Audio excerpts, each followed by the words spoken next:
Of all the congressional elections happening next year, the one in Arizona 8th might be the most chaotic of them all.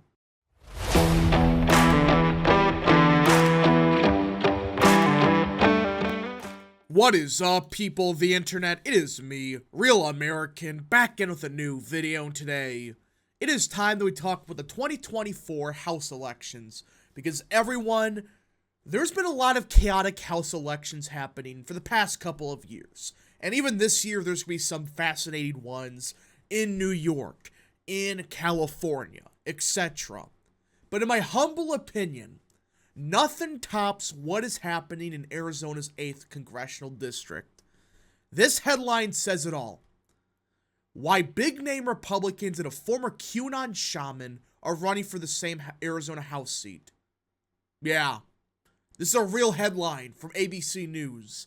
You can just imagine what is happening here. But first, before we continue with today's video, I hope you enjoy these type of videos. If you do, smash the like button down below, subscribe, share with your friends, hit that little bell, follow the social media accounts in the description down below, and of course, join the channel today. Guys, just for $1 a month, you could join Real American. This is the best way to support the daily content that we all know and love. So I hope and recommend you join the channel today. Alright, everybody. Now, let me be clear. In this race, I 100% support Blake Masters. So I'm just being clear about that. I have my own biases, but I still like Abe Hamadeh, but we'll get to that in a second. But first, let's get in the article. What might normally be an overlooked U.S. House race for a solidly red seat in Arizona that is unlikely to help determine control of Congress may still make for a colorful primary this year. When Republican Debbie Lesko announced last month that she would not seek re-election to represent Arizona's 8th, she sparked what has quickly become a crowded race to succeed her, with competitors from various factions of the GOP and beyond. So Debbie Lesko, in my opinion, was a very underrated congresswoman. She was very solid. She wasn't, S tier, but she was definitely like an A tier congresswoman. She was very solid. And it sucks that she did retire, but I understand that she's getting a bit older, and really, why would you want to go in Congress right now when nothing gets done? Which, in my opinion, that's a positive thing, but I can understand why you would want to retire. A Republican will win this district no matter what. It's just a question of what type of Republican, said Barrett Marson, a conservative strategist in Arizona. The road to the gavel does not run through the Congressional District 8, so it will attract money for sure. But that's because of the individuals as opposed to the seat. So yeah, this seat, it's a matter of who wins the primary. And I gotta say, our selection of candidates are not bad. But when you read who's running in their past, and you realize what they did in the past, it really becomes one of the more chaotic elections you've seen in a while. The field so far includes two well-known Republicans, Abe Hamadeh and Blake Masters, who campaigned together last fall for statewide offices with considerably more power and with endorsements from former President Donald Trump. And these are the two big names in the race. You got Blake Masters and Abe Hamadeh. And like I said, I support Blake Masters. I think he's far and away the best option in this race.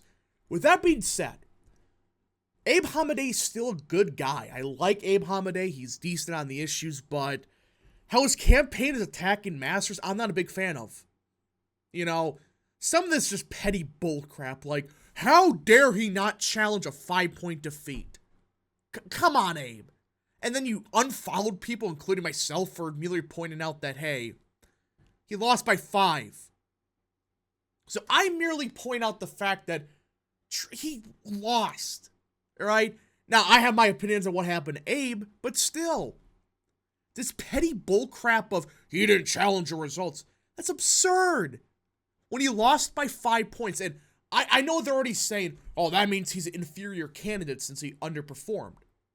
He went against a far better Senate candidate, Mark Kelly, than Abe went against the Attorney General race. It's true. And Masters got vastly outspent because National Republicans screwed him. Stop this crap that he is secretly the establishment pick. If he was the establishment pick last year, he would have gotten tens of millions of dollars from Mitch McConnell, but he didn't. Hell, Masters criticized the election last year, but he didn't challenge it because, frankly, it was a waste of time for him.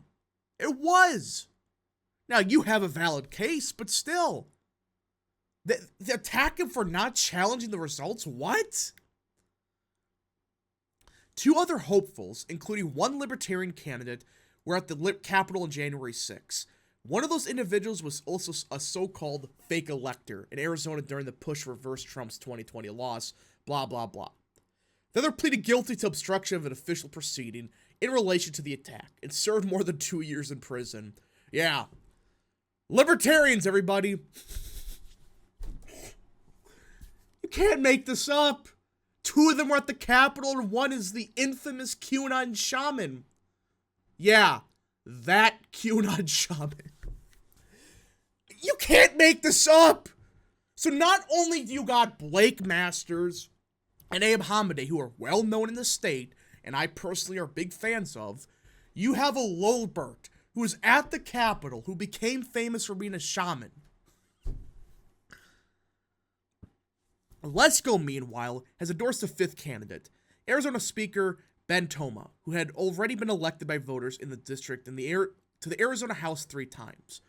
Who, from everything I'm seeing, Toma, despite being seen as the more establishment pick, he's not bad.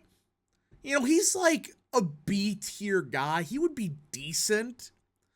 And I'm trying to think of a good comparison for him, but the thing is, I don't want just good, especially when you have, like, Blake Masters and Abe on the ticket.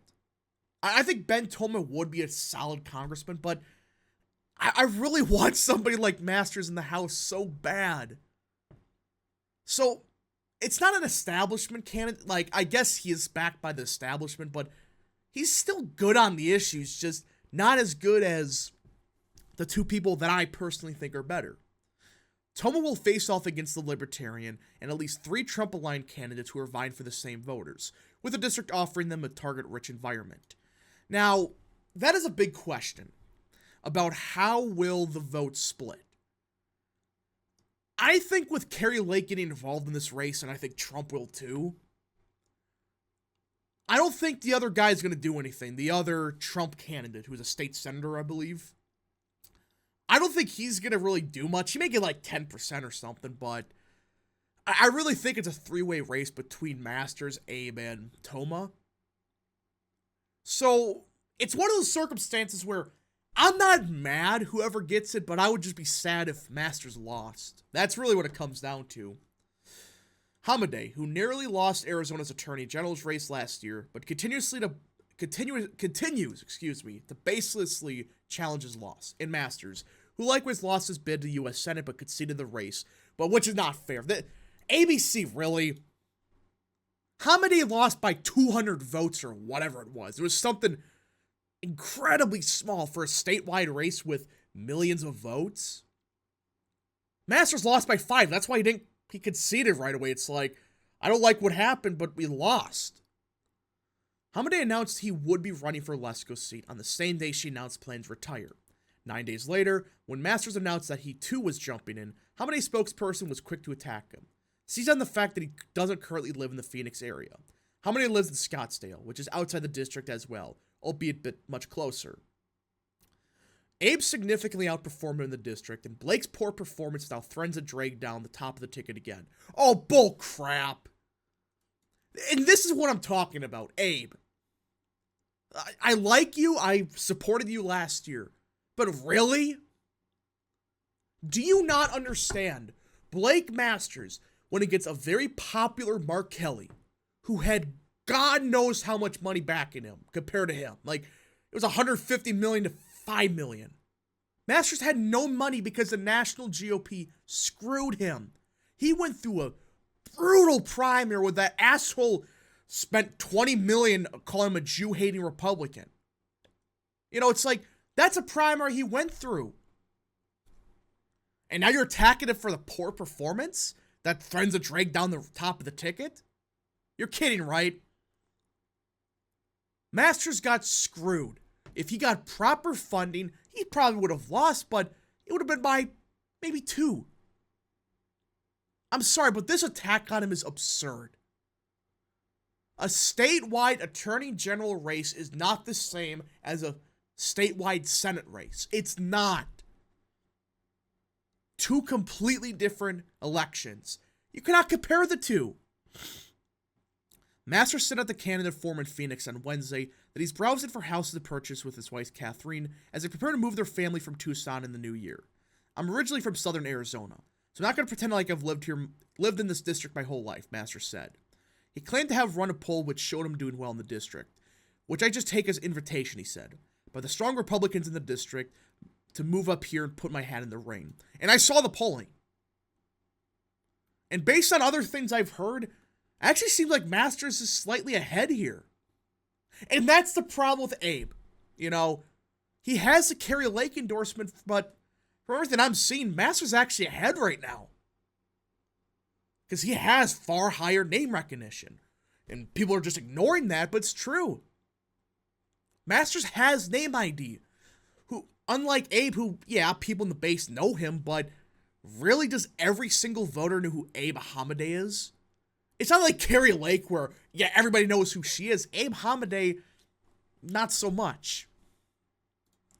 Masters was rumored to be considering another shot at the U.S. Senate, but with Kari Lake, who Masters and Hamadeh campaigned with last fall, launching a bid of her own, he never made such an announcement. Lake endorsed Hamadeh before Masters launched his congressional bid.